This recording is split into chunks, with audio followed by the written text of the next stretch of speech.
Hand my dad the keys, my husband said, and the room suddenly felt colder than it had a moment before. I remember looking at the small silver keys resting beside my dinner plate, the same keys I had carried for more than 20 years. They were not just pieces of metal. They represented every morning I woke up early to make breakfast, every bill I helped pay, every corner of the house I had carefully turned into a home. Back that evening, during what I thought was a simple family dinner, my husband Richard looked at me as if I was someone who needed to be convinced, not someone who had stood beside him for 4 decades.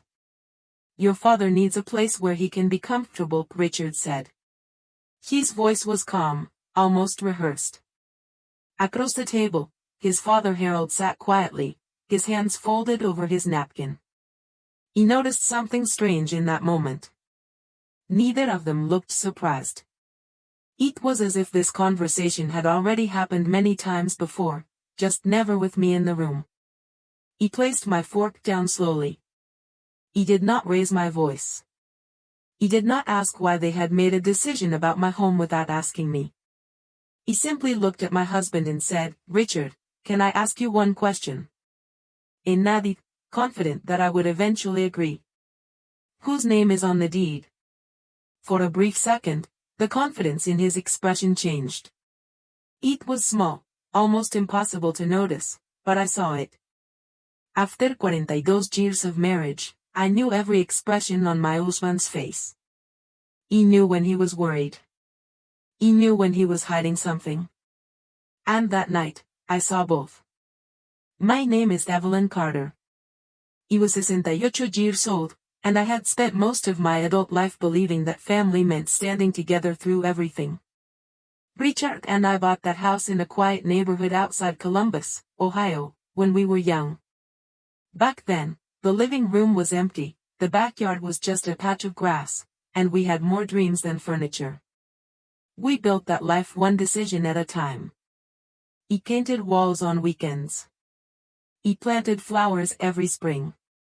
He saved money whenever I could because I believed we were creating something that would belong to both of us forever. He never imagined that one day I would sit at that same dining table and hear my husband tell me to hand over the keys to the home I helped build. "Evelyn, don't make this difficult," Richard finally said. "It's just temporary. That deserves some comfort." The words sounded reasonable if someone only heard them for a few seconds. That was the dangerous thing about family decisions like this. They were often wrapped in kindness. They were presented as sacrifices everyone should be willing to make. But I had learned something over the years. Sometimes the quietest moments reveal the biggest truths. I looked at Harold, then back at Richard. He wanted to understand when my home had become something they could discuss without me. He wanted to know when my opinion became the one thing nobody needed to hear. So I reached for the keys, but I did not hand them across the table. He closed my fingers around them gently and placed my other hand over them. "I think," I said quietly, "there's a conversation we need to have before anyone takes these keys anywhere." And for the first time that night, Richard realized I was not the woman who would simply agree to keep the peace.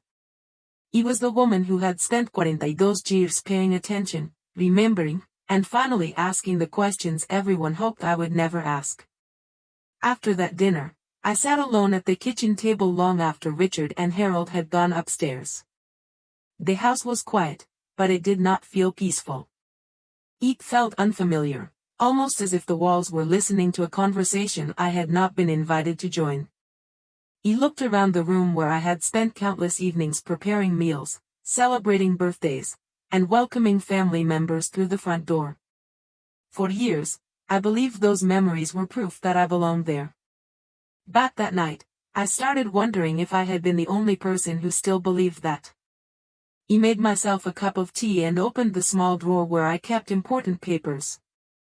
He was not searching because I expected to find something wrong. He was searching because a feeling I could not ignore had settled in my heart. Richard had always been practical. He liked plans. He liked things organized. But lately, he had Started making decisions without telling me. Small decisions at first.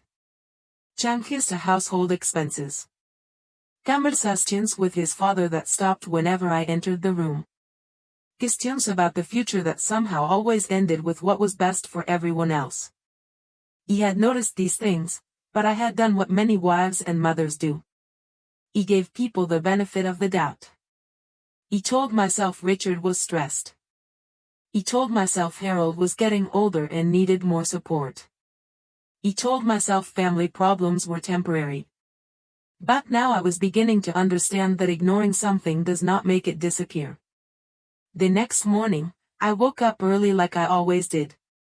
At 6:30 de la mañana, sunlight came through the kitchen window and landed on the wooden table where Richard and I had shared thousands of breakfasts. He poured coffee into my favorite blue mug and listened to the familiar sounds of the neighborhood waking up. A dog barking in the distance. A car starting in a driveway. The quiet rhythm of an ordinary morning. But my mind kept returning to one sentence. Hand my dad the keys. He wondered how long Richard had been thinking about it. He wondered how many conversations happened when I was not there. Later that morning, while Richard was outside checking the mailbox, I walked into his office. He was not looking for secrets. He was looking for understanding. On his desk, I noticed a folder with Harold's name written across the front. He paused for a moment before touching it. Part of me wanted to walk away. I had always respected Richard's privacy. After 42 years of marriage, trust had always been the foundation of our relationship. But trust also required honesty from both people. Inside the folder were notes about home repairs, financial information, and a list of ideas for making the house more comfortable for Harold. My hand stayed still as I read the pages. The plan was not new. It had details, dates, and conversations I had never heard. There was even a section about which rooms could be changed. My room. My kitchen. My home. He closed the folder carefully and placed it exactly where I found it. He did not feel anger the way I expected. Instead, I felt something quieter. Something deeper. He felt the moment when confusion became clarity. Richard was not asking me to help make a family decision. It was informing me of a decision they had already made. That afternoon, I called my old friend Margaret Lewis. We had known each other for more than 30 years. She had always been the kind of person who noticed things others missed. When she heard my voice, she immediately asked, "Evelyn, what happened?" He sat by the window and looked out at the garden I had planted years ago. "I think my family has forgotten that this is my home too," I said. Margaret was silent for a moment. Then she replied gently, "Evelyn, before you hand over anything that belongs to you, make sure you know exactly what you are giving away." Her words stayed with me. Because for the first time in a very long time, I stopped thinking about how to keep everyone else comfortable. I started thinking about whether anyone had ever considered my comfort at all. The following morning, I woke up before sunrise, but I did not immediately get out of bed. I lay there quietly, listening to the familiar sounds of the house I had called home for more than 2 decades. The soft hum of the heating system. The old wooden floor making small noises as the house settled. The distant sound of birds outside the window. For years, those sounds had comforted me. That morning, they felt like reminders that something important had changed. I got dressed, walked downstairs, and started my usual routine. I made coffee, watered the plants near the kitchen window, and folded the clean towels from the laundry room. From the outside, everything looked normal. But inside, I was paying attention in a way I never had before. I started noticing the small things. The way Richard avoided certain conversations. The way Harold seemed unusually comfortable in a house that was not his. The way decisions about my future were being discussed as if I was not part of the discussion. That afternoon, Richard came into the kitchen while I was preparing dinner. I leaned against the counter and spoke casually, almost as if we were discussing a simple household repair. Evelyn, I hope you understand this is the best solution for everyone, he said. He looked at him carefully. Everyone? He asked. Or everyone except me? His expression changed slightly. It was not anger. It was surprise. I do not think he expected me to question him. For years, I had been the person who kept things calm. He avoided unnecessary arguments. He listened before speaking. He believed that patience was one of the strongest qualities a person could have. But I was beginning to understand that sometimes people mistake patience for weakness. Your father needs stability, Richard said. And we have the space. He nodded slowly. You keep saying we have the space. But you never ask if I want to share that space. I looked away for a moment. That small movement told me more than his words did. The conversation ended without a resolution, but I knew something had shifted. Later that evening, I called Margaret again. He told her about the conversation, and she listened without interrupting. When I finished, she said, Evelyn, I think you need to find out exactly what Richard has been planning. Her words stayed with me. He did not want to believe my husband could intentionally leave me out of decisions about my own life. But I also knew I could not keep pretending everything was fine. The next day, I made an appointment with a local attorney named Daniel Brooks. He chose him because Margaret had worked with him years earlier, and she trusted his honesty. When I walked into his office, I carried a folder containing copies of documents I had kept over the years. Mortgage papers. Tax records. Home improvement receipts. Things I had never thought I would need to defend. Daniel reviewed everything carefully. I did not rush. I asked questions about when we bought the house, how payments were made, and what agreements Richard and I had discussed over the years. After nearly an hour, he placed the papers down and looked at me. Evelyn, I think you should know something important, he said. You have more rights and more control over this situation than you realize. He felt a strange mix of relief and sadness. Relief because I was not as powerless as I had been made to feel.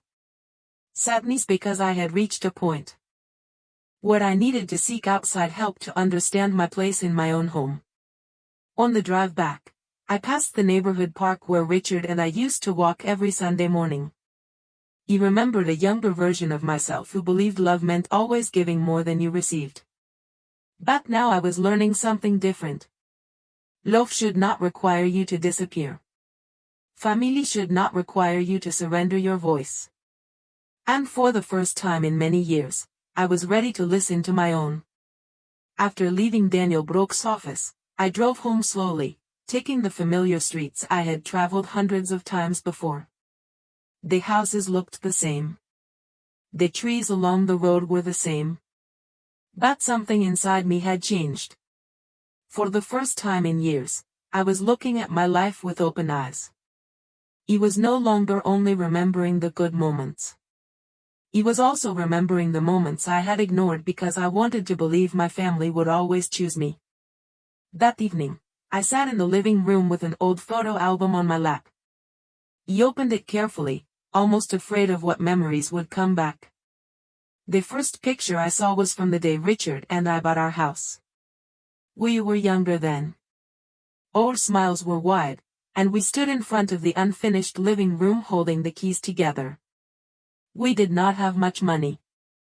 We did not have expensive furniture or a perfect home. But we had hope. He remembered the first winter after we moved in. The heating system stopped working, and we spent several nights wearing extra sweaters while saving enough money for repairs.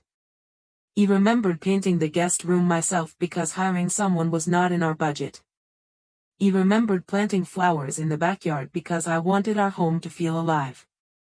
Those were not just chores. They were pieces of my life. They were moments where I invested my time, my energy, and my heart. As I turned the pages, I saw another picture of Richard and me celebrating our 10th anniversary.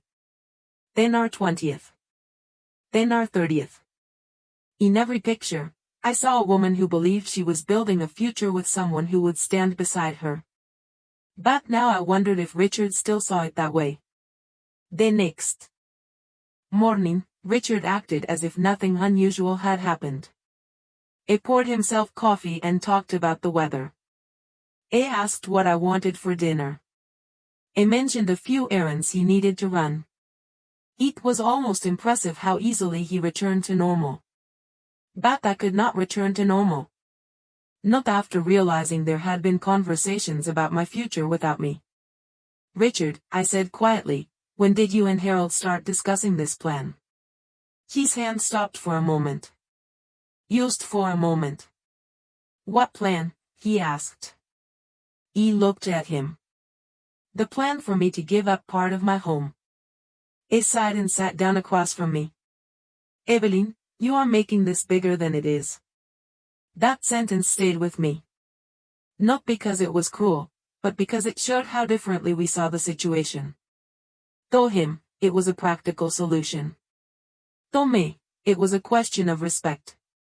A home is not just walls and furniture, I said. It is the place where a person feels they belong. Richard looked uncomfortable. Dad is getting older. We have to think about family. He nodded. I have been thinking about family my entire life. He wanted to remind him of every sacrifice I had made, every time I put someone else's needs before my own.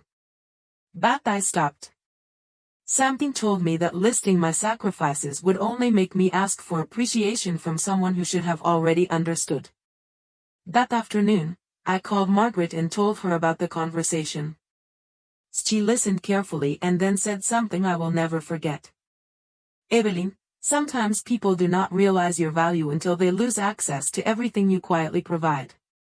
He sat with those words for a long time. He thought about all the years I had been the person everyone depended on. The person who remembered birthdays. The person who organized family gatherings. The person who made sure everyone felt welcome. Somewhere along the way, I had become so focused on keeping everyone together that I forgot to ask whether anyone was trying to keep me together too. That night, I placed the house documents back into my drawer. He did not feel victorious. He did not feel angry. He simply felt awake. He finally understood that the next chapter of my life could not be built on silence. It had to be built on truth. The days after my conversation with Richard felt different. Nothing dramatic happened. No arguments. No raised voices. That almost made it harder. The quietness allowed me to notice everything I had spent years overlooking. He watched the way Richard checked his phone whenever Harold called. He noticed how quickly conversations changed when I entered the room. He noticed how often the words we decided appeared in discussions where I had never been included. He had spent so much of my life believing that love meant understanding without needing to ask questions. But now I was learning that sometimes silence only protects the person who benefits from it. A few days later, Margaret came to my house for coffee. She walked through my front door carrying a small box of pastries from the bakery we had loved for years.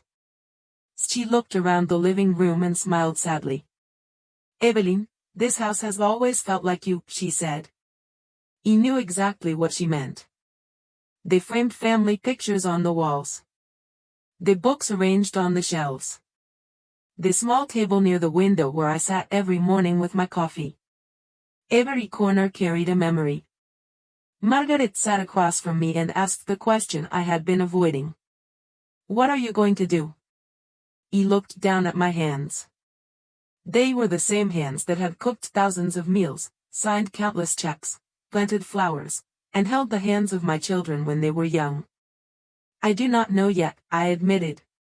But I know I cannot continue pretending this is normal. Margaret nodded. Then she reached into her purse and pulled out a notebook. I wrote down a few things you should look into, she said. Documents. financial records. Anything connected to the house. He smiled slightly. You sound like Daniel. She laughed softly. That is because Daniel is right. You have spent years protecting everyone else.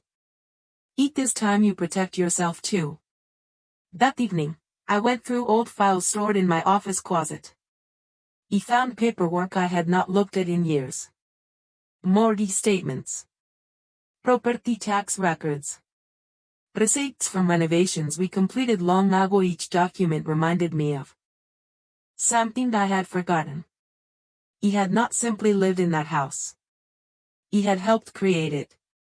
The following week, Daniel called me with more information. He explained that there were several details about the property and our finances that I needed to understand. He spoke calmly, never telling me what decision to make. He simply gave me the facts. That was something I appreciated. For so long, people had been telling me what was best for me. Daniel was the first person in a long time who simply helped me see clearly. When Richard came home that evening, I was sitting at the dining table with the documents organized in front of me. He stopped when he saw them. What are you doing? He asked. Learning, I replied. He looked confused. Learning what? He closed the folder gently. Learning what I should have known all along. Richard sat down slowly. For a moment, neither of us spoke. He could see he wanted the conversation to end before it began. But I was no longer afraid of uncomfortable conversations. Richard, I need you to understand something, I said. This is not about your father needing help. You understand that. This is about the fact that you made a decision about my life without asking me. He looked away. I thought you would understand. He took a deep breath. Maybe that is the problem. You thought you knew my answer before you ever asked my question. The room became quiet again. But this time, the silence did not feel empty. It felt like the beginning of something new. For years, I had measured my worth by how much I could give to others. Now I was beginning to understand that my voice mattered too. And that realization changed everything. The week after my conversation with Richard, I noticed something I had not expected. He felt calmer. Not because the situation was resolved, but because I finally understood what I needed to do. For years, I had spent my energy trying to keep peace in my family. I had chosen my words carefully, avoided difficult conversations, and convinced myself that patience would eventually be rewarded. But patience without respect can slowly turn into silence, and silence can make people forget that you have a voice. He started each morning with a simple routine. He made my coffee, opened the curtains in the kitchen, and looked out at the backyard I had cared for over so many years. The rose bushes near the fence were planted shortly after we moved in. The small wooden bench under the tree was where Richard and I used to sit on warm summer evenings. Every part of that yard carried a memory. But now I was looking at those memories differently. He was not only remembering what I had built. He was remembering what I had allowed others to take for granted. A few days later, Daniel asked me to come back to his office. He had reviewed additional documents and wanted to explain everything clearly. He brought my notebook because I wanted to remember every detail.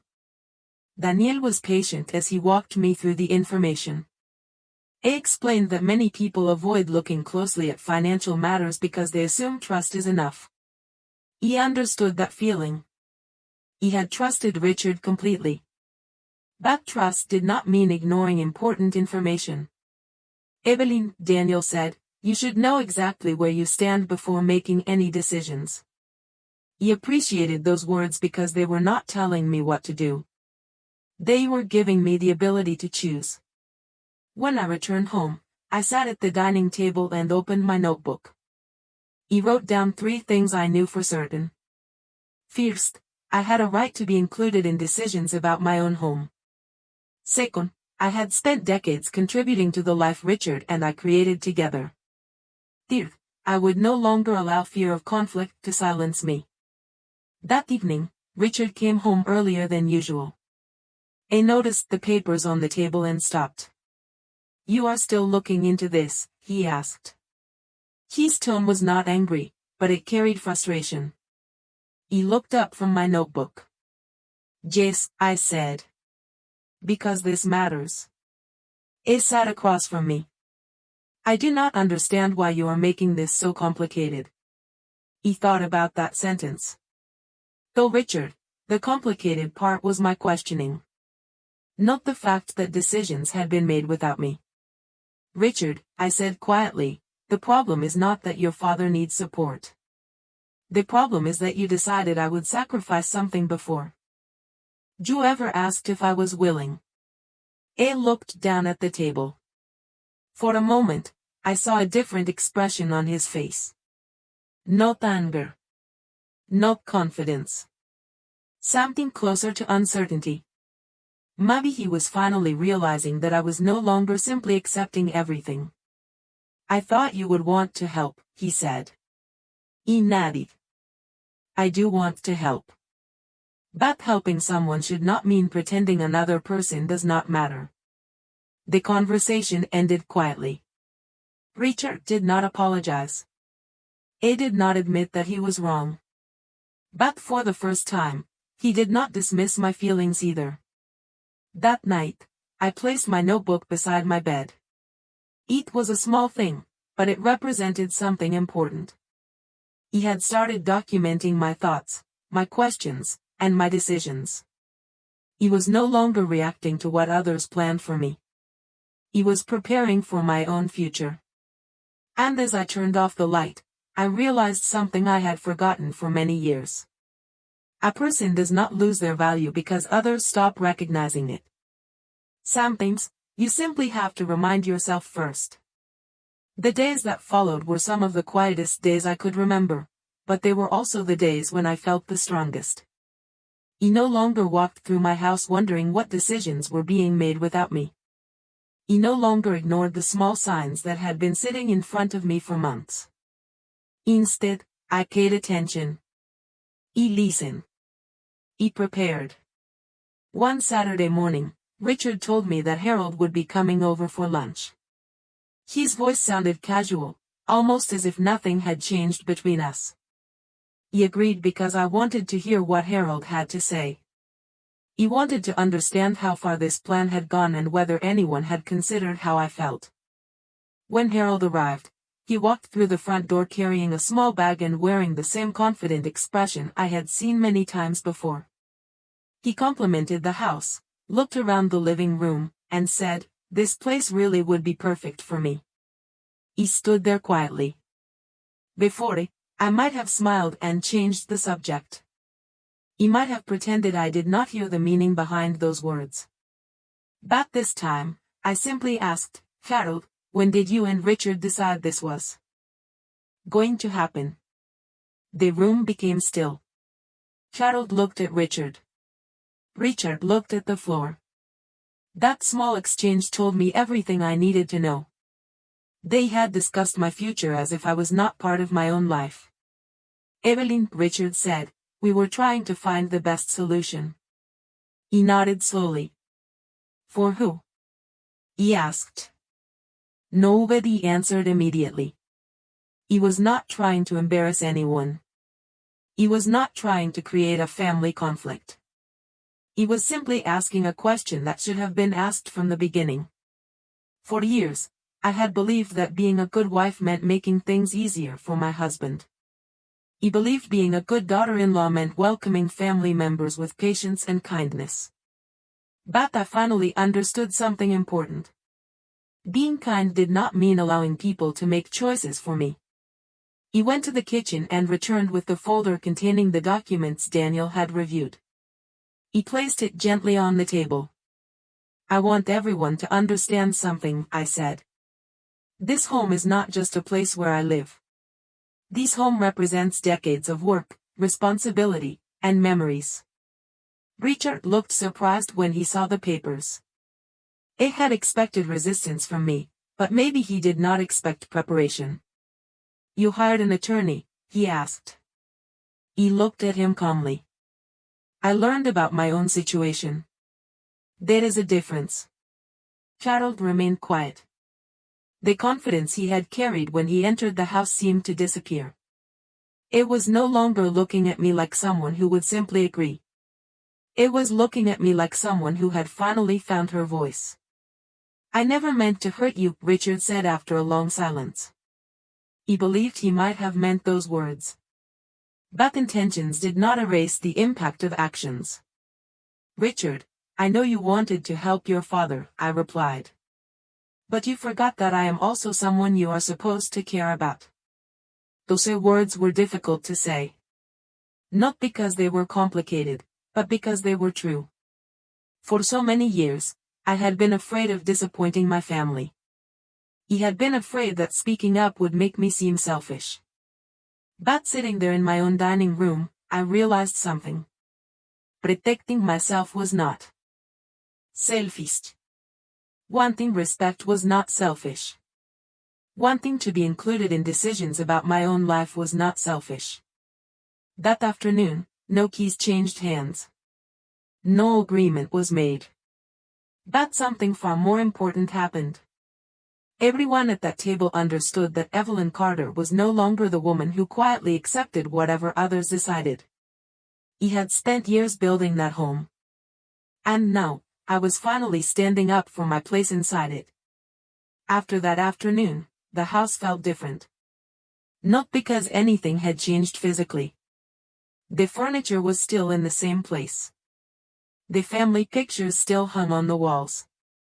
The flowers in the backyard still opened every morning like they always had. But something inside me had changed. It no longer felt like I was waiting for permission to belong in my own home. For the first time in a long time, I felt present. He felt like my own person again. Richard became quieter over the next several days. He did not bring up the keys. He did not mention Harold moving in. He simply continued with his routine, but I noticed something in him that I had not seen before. Uncertainty. Maybe he was finally realizing that I was not going to disappear into the background anymore.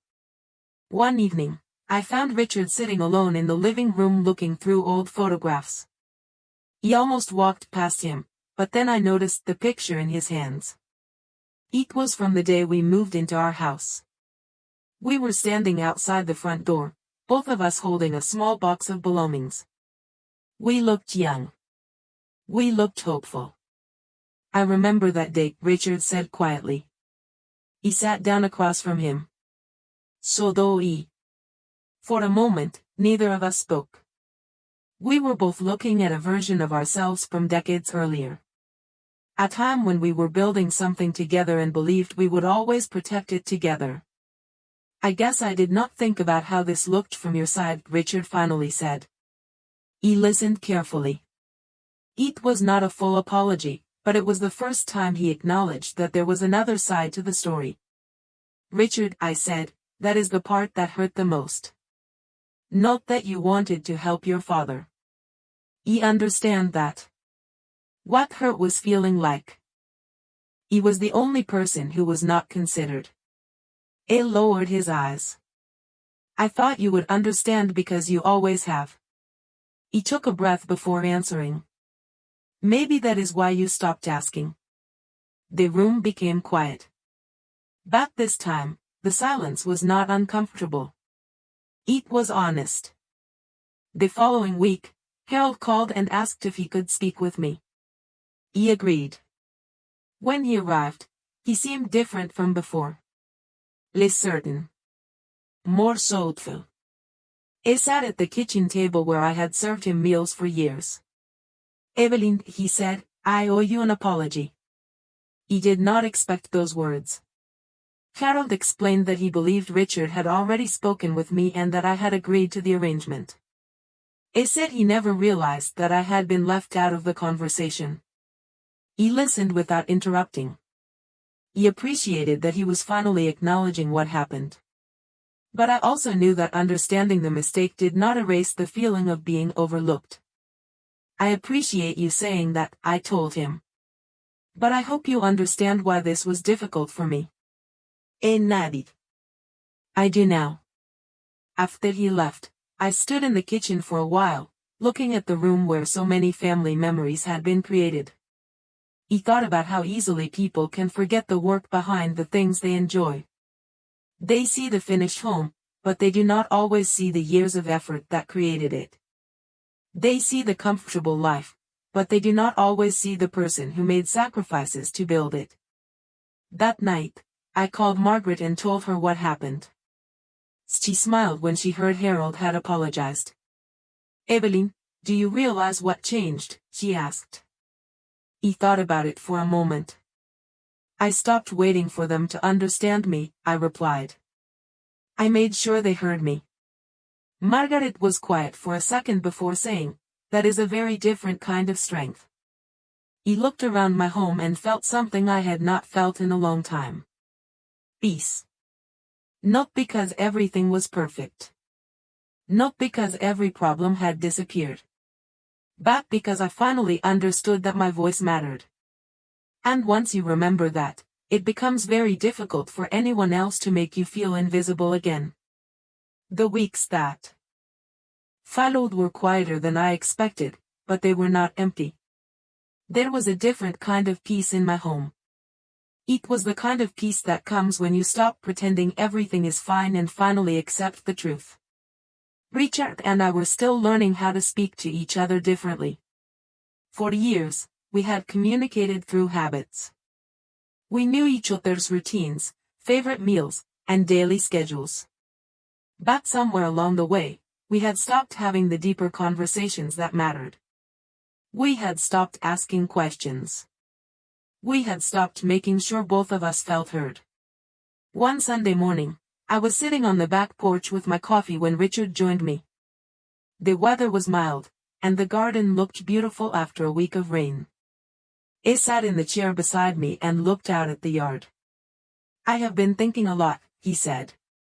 He waited. He had learned that sometimes the most important words come after silence. I realize I assumed you would always be there, he continued. I assumed you would understand because you always have. He looked at him and nodded. That was the problem, Richard. You became so comfortable with my understanding that you forgot I needed understanding too. He did not argue. He simply accepted what I said. That was something new. For most of our marriage, Richard was the person who solved problems. He was confident and determined. But that morning, I saw a man who was finally reflecting on his actions. Not because someone forced him to. Because he was beginning to understand the impact of his choices. Later that month, Harold decided to make some changes of his own. He found a smaller apartment closer to his medical appointments and friends. It was not what he originally planned, but he admitted it was better for him. He told me that he had spent so much time thinking about what he needed that he forgot to consider what his decision would mean for me. He appreciated his honesty. Forgiveness does not mean forgetting what happened. It means choosing not to carry the weight of it forever. As for Richard and me, we started rebuilding our relationship slowly. We did not pretend that one conversation fixed everything. Trust takes time. Respect takes effort. But we began having conversations we should have had years earlier. We talked about finances. We talked about our future. We talked about what we both wanted our later years to look like. For the first time in a long time, my opinion was not something added at the end of a discussion. It was part of the beginning. One afternoon, I walked through the house and stopped in the living room. He looked at the walls I had painted, the shelves I had arranged, and the photographs that showed decades of memories. He realized something important. The value of a home is not only measured by its size or its price. It is measured by the life created inside it. The laughter. The conversations. The moments when people feel safe enough to be themselves. He had spent years believing I needed to prove my place in my family. But I finally understood that I did not need permission to belong. I belonged because I had always been there. I belonged because I had contributed. I belonged because my presence mattered. That evening, I placed the old house keys on the table near the front door. I looked at them for a moment and smiled. They were no longer a symbol of something I could lose. They were simply keys. The real thing I had found was something much more valuable. I had found my voice again. And once I found it, I promised myself I would never quietly give it away again.